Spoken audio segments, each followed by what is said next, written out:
Good morning, everyone, and welcome. My name is Carmiana Matson. I am the Assistant Vice President of Regional Outreach and Public Programs at the Minneapolis Fed. And before I turn it over to Joe Mahon, our expert on the professional services sector, just a few housekeeping announcements. I will be placing in the chat box a link to the series of regional economic conditions webinars that we conduct, as well as a link to the write-up of the results of this survey, which has actually already been published on our website. In addition to that, we will be emailing all registered attendees a link to this same video and a copy of Joe's slides next week at some point. Joe should have a few minutes at the end of his presentation to entertain questions, and we'll be doing that via the chat feature on Zoom.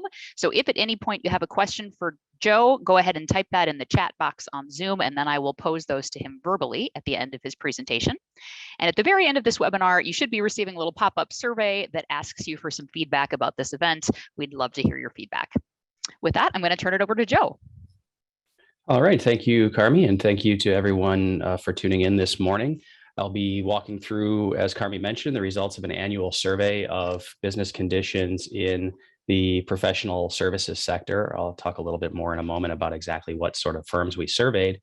But as I mentioned, this is an annual survey, and I'll describe in a moment. We do this in partnership with the Minnesota Department of Employment and Economic Development.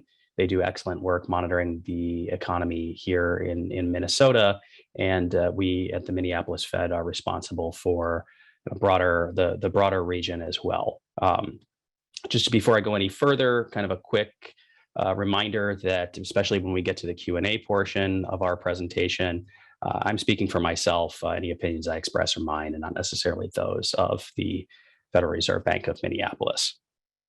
So I'll be walking through the results of the survey, but first, just a quick description of what the services sector is, or at least what portion of the services sector we surveyed in this firm, just to keep you, so as not to keep you in suspense. Kind of quick headline of the results of the survey. Businesses firms told us that activity was up over last year, but their expectations for the coming year are a little less positive than they were over last year for their firms, a little less so, a little more pessimistic yet for the overall economy, although their expectations for their firms are for a stable activity over the coming year. And not surprisingly, given what we know is going on in the economy with inflation, hearing a lot about concerns about the effects of inflation and increased input costs from those businesses as well. We also asked a special question about the use of telework or hybrid work policies, and what we found from that generally is that firms are really kind of embracing returning to in-office work for the most part. So I'll get into that in a minute. Just a quick reminder before I get into this, when I talk about the region, I'll be talking about the Federal Reserve's 9th District, and as you can see in this map here of our region, that region covers the states of Minnesota, North Dakota, South Dakota, Montana, and then we have portions of Wisconsin, the Upper Peninsula of Michigan, kind of a large geographic region. And we surveyed professional services firms in this region. What do I mean by professional services? And actually administrative, professional, scientific, and technical services. The actual surveys you can see here, if you're into the data. You can see the NAICS codes of the firms that we primarily surveyed, and those fall into two broad categories, one being professional, scientific, and technical services. So you can see that falls into, it covers a broad array of firms, those doing engineering, research and development, marketing and advertising, accounting, legal services, and then also administrative and support services. So you can see, again, those are kind of clerical, administrative, but also facility support and cleaning, a lot of various business support secondary services firms, and those cover most of the firms that we surveyed. Just to kind of give you an idea of how large of a role these firms play in the economy, I've broken out the contribution that those firms made to the GDP, the overall kind of economic output of the United States, and also the 9th District, those states that I just reviewed for you. You can see that sort of pulled out piece of the pie here, just breaking out those portions of services firms. So the services sector is kind of a broader sector as well. It also includes things like accommodation and lodging and some other things as well. Financial services, of course, a very large portion of the economy. Those really aren't included in this survey. Information technology. So just those firms that really you can think of as being kind of professional technical services, and then also business support services are really what we included in this survey. And you can kind of see that at least in terms of what we produce nationwide, about 13% of GDP, so just about a sixth of GDP, or I'm sorry, an eighth of GDP is accounted for by these firms. A little smaller portion in the district, although it does vary quite a bit by state. These represent a larger portion of output in Minnesota, less so in North Dakota, for example. But for the district as a whole, those states I just mentioned, pretty similar proportion to the US, about 11% of our output, just under an eighth. In terms of employment, also a relatively large chunk of workers, both nationwide and in our region, work in this sector. You can see nationwide, it's about 15%, and in the district, it's just around 12% of workers as of May 2022, the most recent month for which we have data worked in the sector that we're covering. So a pretty large sector, pretty diverse set of business activities, and represent a good share of our workforce. So it's an interesting sector to look into. And as a result, we do a survey on an annual basis of firms in the district. So just to kind of go over a little bit more about this survey, we conduct this survey in conjunction, as I mentioned, with our partners at the Minnesota Department of Employment and Economic Development. They conduct a survey for Minnesota, and then we conduct a survey for the other states in the region. You can go to DEED's website and see their results. They put out a release at the same time we did on Monday of this week, and we report our results just for the whole district. So we include the results that DEED got, but then also for our other states in the region. And those ended up being, at this time, 333 firms that responded across our region. And it is really kind of the gold standard type of business survey, in as much as we take a random sample of firms. We actually poll them by mail. We've done it online in the past, but we're doing it by mail. We send it out to mail addresses. It's a random sample. It's stratified by state and firm size, so we're getting a pretty good representative sample of the district. And then businesses can fill those cards out and send them back to us. And we conduct the survey. We conducted it over the last couple of months in May and June. And we do this for kind of a 1-year window. So we ask them to look back in time, 4 quarters or 12 months, and we ask about what their expectations are for the coming year. So we're basically wanting to know what did they see happen in their firms in the last year, and what are their expectations for the coming year. Another quick word about who are the firms that we're surveying here. We asked a question about the demographics on this year's survey. And as you can see here, we had about a third of the firms that we surveyed were woman-owned firms.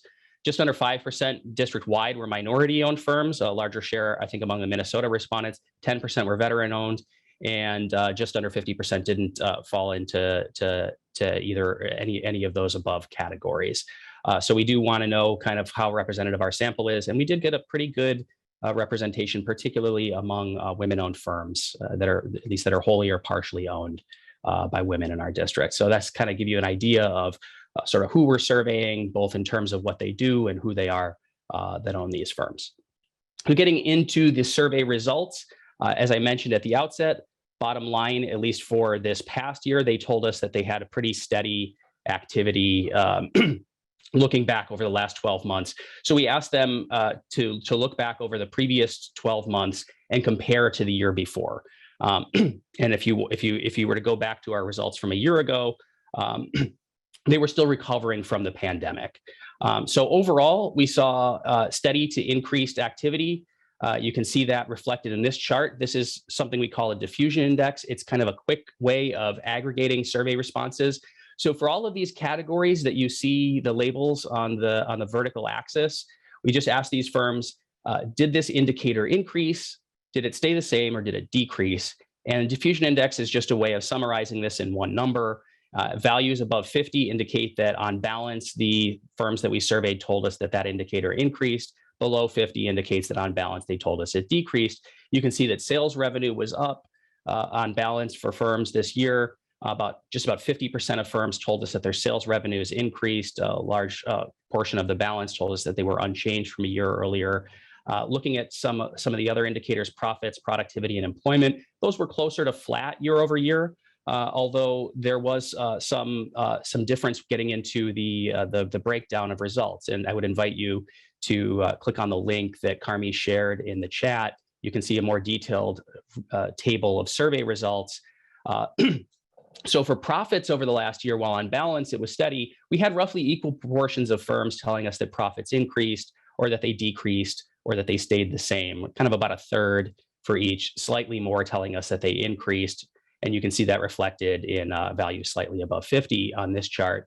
For productivity and employment, much larger share of the firms, a pretty strong majority of firms, just told us that those things stayed level over the last year. And one thing that we know is that a lot of the firms that told us that their employment at their firms stayed level, that was due to not necessarily to a lack of demand for workers, but due to their inability to find labor, as you can see reflected in the indicator for labor availability, which a strong majority of firms told us decreased over this past year. And that's consistent with a lot of the other intelligence that we get from firms about the very tight labor market. And it's consistent with what we see in the data on unemployment in the states in our region as well. Turning to what we can say about inflation, we asked these firms both about what happened to their input costs, specifically their non-labor input costs, so not the wages, and about their selling prices as well. What do they sell their goods for? And a strong majority of firms, over 3/4, told us that their input costs had increased over the last year. Only about 2% told us that their input costs had decreased. So a majority of firms telling us they went up, and most of the rest telling us that they stayed the same. Selling prices also increased on balance, what they're charging for their services. However, that was closer to 50% that told us that those increased, and the balance was mostly firms telling us that the selling prices stayed the same over the past year. So you can see the higher inflation that we're all experiencing reflected in the survey results as well. Just to kind of give you an idea of how this looks compared to the results that we've gotten over time, I've just plotted the survey results, the same indicator I just showed you, the diffusion index. So again, above 50 indicates increase, below 50 indicates a decrease over the last 10 years. And you can see that we're seeing a continued rebound from the pandemic. And so both for sales revenue and employment, sales revenue is kind of back to the proportions that we saw pre-pandemic of businesses telling us that their revenues increased. Employment just a little above growth neutral, but continued rebound from a year ago when firms were still telling us on balance that employment decreased at their firms. So that kind of gives you an idea of where these results fall historically. Now turning to their firms' outlooks for the coming year, overall, I would summarize this as cautiously optimistic. And so what I'm showing you here is the same chart of survey results that I just showed you, depicted as a diffusion index. But what I'm comparing here, rather than what happened over the past year, is the outlooks that firms told us they had for the year ahead last year versus their outlooks right now. So again, we ask these firms, what do they expect to happen to all of these indicators? And I do want to stress, these are indicators at their own firms. So we're not asking them in this question if they expect employment to increase or if they expect overall corporate profits to increase economy-wide, but rather whether they expect those things to increase at their businesses. And so this is their expectations for the coming 12 months. And again, we conduct this mid-year. It's a 12-month window. So this is kind of spilling into the next half of 2022 and into the first half of 2023, compared with what their expectations were a year ago. And you can see on balance, they're optimistic. They're expecting growth in revenue, profits roughly flat, slightly positive on balance, productivity and employment all expected to increase over the coming year. But the overall sort of rate of optimism, if you want to put it in those terms, is slightly lower than it was a year ago. So a higher share of firms were telling us that they expected growth in their firms over the coming year last year when we conducted this survey versus next year. But on balance, the outlook calls for more growth. They're not, however, expecting labor availability to get much better. Probably not surprising, given that in the states in our region, we're seeing pretty historically low rates of unemployment, and this is a common complaint or source of concern that we hear from businesses in our region about how difficult it is to fill open positions. And yet, on balance, the firms that we surveyed are expecting to increase their employment over the coming year. Again, maybe reflecting a little bit of optimism about their ability to fill those roles. If you were to take a look at the survey results that we published on our article on our website, we also asked these firms about their expectations and experience with compensation, both with wages and benefits. And what they told us was that over the last year, they saw pretty strong wage growth. I saw a pretty large share of firms telling us that they increased wages by 5% or more. But the outlook for the coming year is for a little moderation in wage growth. They told us that they increased compensation on balance nearly 5%, about 4 to 5% on average over the last year. Expectations for the coming year are more in that 3 to 4% range. And again, you can find those detailed results on our website. So getting back to the kind of historical look at how expectations for the coming year figure into what we usually see when we conduct this survey. Again, I've just gone back 10 years in our survey results, and you can see that the level of optimism, as I mentioned, for growth over the coming year is a little bit down from where it was, both for sales revenue and employment over the coming year. But it's rebounded from that low during the pandemic, the middle of 2020, when we conducted this survey a couple of years ago. And it's at a roughly typical level for what we find when we do this survey, at least in the period since the end of the Great Recession. So overall, you could characterize it as mild or cautious optimism over the coming year. We also asked these firms, however, about their expectations for their state economies. So again, most of the questions that we ask are about their experience at their own firms, but we also ask them about their overall economic outlook. What do they expect to happen in their states? And what you can see is that's quite a bit more mixed compared to their outlook last year, which was positive on balance in that sort of aqua colored bar. The gold bars that are their outlooks for the coming 12 months as of this year's survey are a little bit more mixed. So while they're expecting employment and firm merger and acquisition activity to increase, outlooks for consumer spending are fairly significantly in contraction territory, as well as for corporate profits. And that's maybe tied to a really high outlook for inflation that they have. Probably not surprising given the inflation that we've seen. The firms that we surveyed, more than 90% of them are expecting inflation to increase over the coming year. We typically do get a higher inflation reading on this survey historically over time, but it's especially elevated this year. Again, consistent with what firms are telling us is their own experience. They're expecting inflation in the economy to continue to be an issue for them over the coming year. So that's kind of a quick rundown of the results of our survey. Again, kind of sort of characterizing that loosely as steady activity over the last year, mildly optimistic outlook, but continued inflation expectations among our firms. We also asked them a question about the return to in-person work. We know this is something that a lot of businesses are wrestling with, bringing employees back on site, whether or not to do that full-time or to embrace kind of hybrid work models or even to go full-time remote.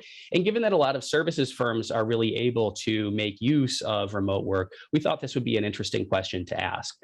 Perhaps surprisingly, most of the responses that we got were that firms were pretty focused on returning to in-person work.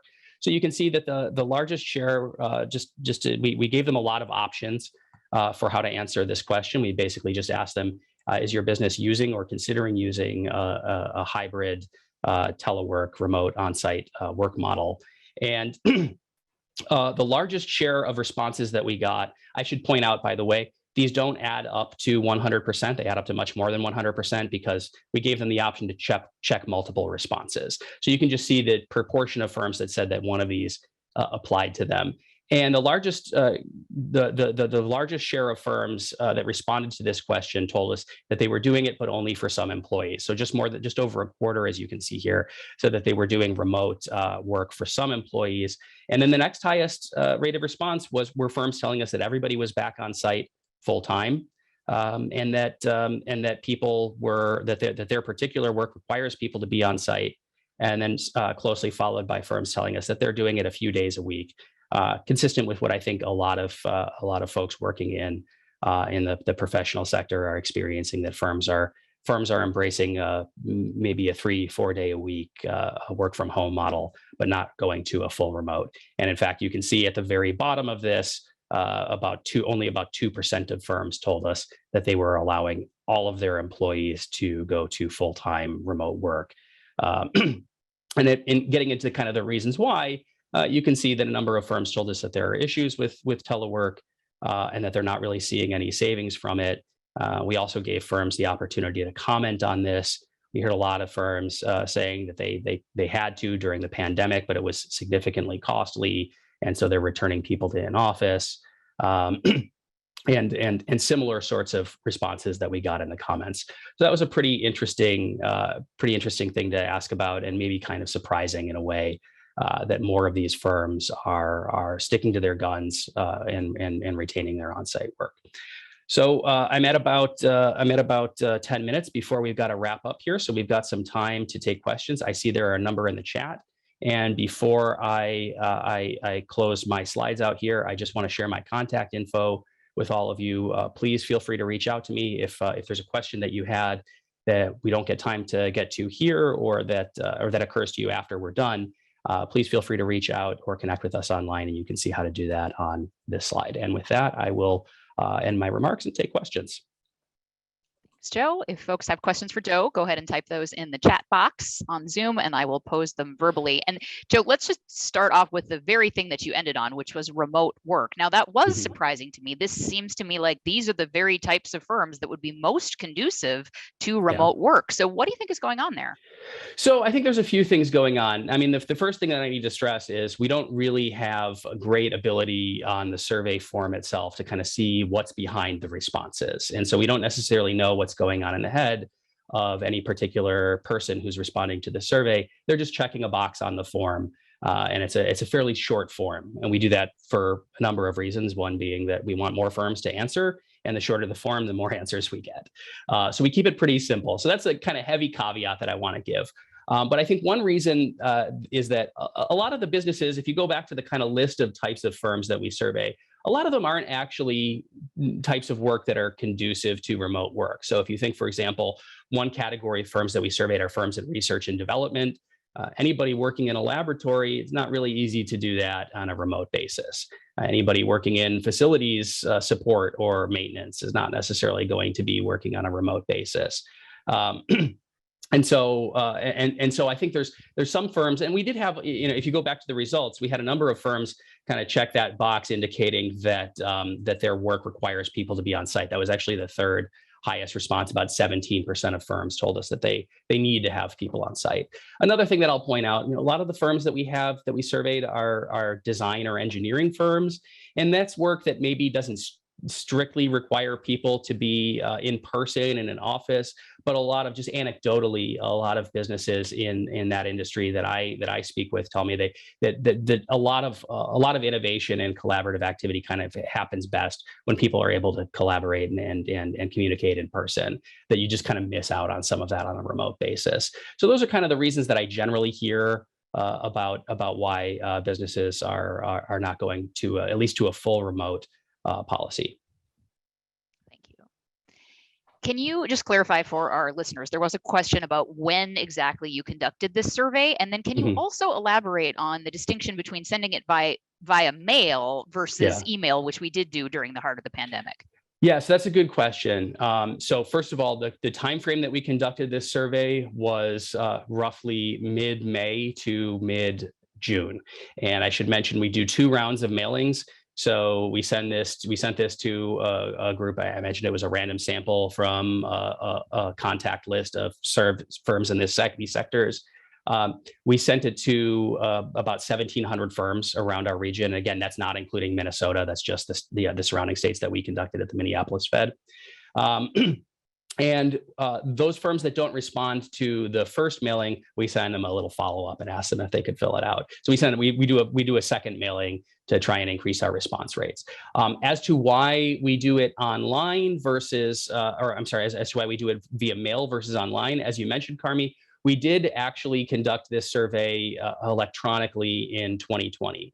And let me just mention, this is a kind of an old school, but and expensive and time consuming. But it's kind of as I mentioned, kind of the scientific gold standard for how to conduct a survey like this. You can do them online. Obviously, a lot of people do a lot of their communications online or via mobile phone now. What we found in 2020 was that we got a lower response rate when we did it online. So we sent it to a random sample of email contacts at firms, thinking that, well, with firms in this sector, a lot of them are going to be remote during that really acute phase of the pandemic. And we got a significantly lower response rate at that time. So we realized after doing that we do get a better response rate when we do it via mail. Thank you. Another interesting question from the chat box. We obviously conduct surveys of lots of different sectors, not just professional services. And so there is a listener wondering, how did the results of the professional services survey maybe differ from some of the other sectors that we're hearing from? So that's a good one. I don't want to overinterpret my response to that, because this is one survey. As I mentioned, it's done in a way that's we hope pretty accurate, and we do it just once a year. Other surveys that we do electronically and the timing is different. I'll just compare, I guess I would say, to the results of our manufacturing survey. That's the other annual survey that we do in conjunction with Minnesota DEED.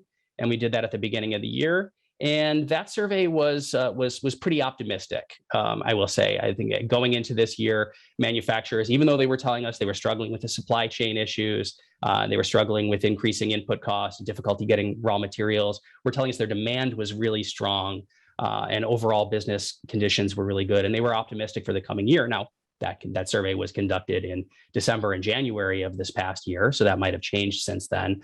We do some kind of more, as I mentioned, a little bit kind of ad hoc surveying of general businesses, and I would say what we're seeing from those is pretty consistent in the more recent surveys that we've done. Pretty consistent with the results that we're seeing in this business services firm, which is that optimism or expectations for the future has kind of tempered a little bit recently. But overall, another thing that's worth pointing out is firms are pretty bullish about their own businesses, less bullish about the economy. And so they're feeling pretty strong about how they expect their businesses to perform. But if you ask them, what do you expect? Do you expect growth in the economy over the coming year? People are a little bit more pessimistic. Well, related to that, Joe, given that the outlook is moderately optimistic, there's a listener in the chat box questioning, we're hearing all this talk about recession, and yet the survey results would indicate a fair amount of optimism. So where is that recession concern coming from? And is that maybe just the psychology? Yeah, I think, I don't want to speculate too much on why. I think a lot of people are concerned about the inflation that we're seeing right now. We have really high inflation. That's a topic for a whole other talk. In fact, I've given a bunch of talks on that. You can find them on our website. So I think that inflation, the high inflation that we're experiencing, and the policy response to it has people sort of tempering their expectations for the future. But again, if you just ask them about what's happening at their own businesses and their outlooks for their businesses over the coming year, they tend to be pretty optimistic. So I think there's a disconnect between what people are expecting, especially at a national level for the economy, versus what they're expecting in their households and versus what they're expecting in their businesses. Thanks, Joe. We have run out of time, and I am going to, before you sign off, put a link in the chat box to that very presentation that Joe was just referencing. He did an Inflation 101 presentation. You can obviously find lots of information about inflation on the Minneapolis Fed's website. And for those who maybe had some outstanding questions, we are going to be sending a link to the video for this presentation and a copy of the slides in email next week, as well as a link to the rest of the survey results, which are published on our website. And we also hope that you'll join us for future webinars in this series. We don't have any scheduled at the moment, but we'll be sure to email you and let you know. And if you do have some outstanding questions, you can certainly feel free to include them on the feedback survey link that you are going to get when you close out of this webinar. You can give us a little feedback and indicate if there are any questions that you would still like an answer to. Thank you so much for joining us, everyone. Have a great day. Thank you.